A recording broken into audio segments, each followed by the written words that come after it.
गरीब लड़की की सफलता। रामपुर नामक गांव में सीमा नाम की एक गरीब लड़की रहा करती थी। उसका परिवार बहुत साधारण था।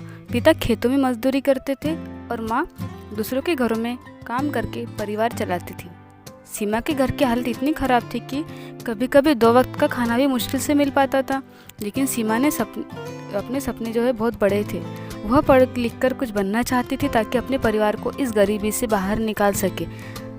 सीमा बचपन से ही पढ़ाई में बहुत तेज थी, लेकिन गरीबी के कारण उसके पास अच्छी किताबें और कपड़े नहीं थे। गांव के स्कूल में पढ़ाई होती थी, लेकिन सीमित संसाधनों की वजह से वह ज़्यादा सीखने का मौका नहीं मिलता था। पढ़ाई के लिए उसे अखबार के पीछे लिखना पड़ता था। कई बार उसे बिना किताबों के ही याद करना पड़ता था। स्कूल जाते जाते समय ही वह टूटी फूटी चप्पलें पहनती थी, लेकिन उसके हौसले कभी नहीं टूटे।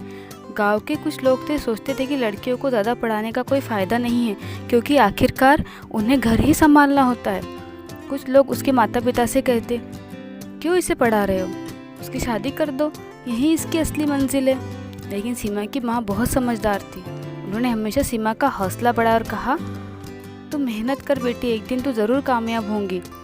सीमा को जब भी समय मिलता वह स्कूल के बाद खेतों में अपने माता पिता का हाथ बटाती और रात को लालटेन के नीचे पढ़ाई करती थी।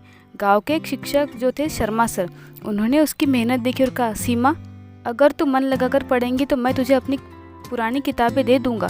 सीमा की खुशी का ठिकाना नहीं रहा। अब उसे अच्छी किताबें मिल गई, जिससे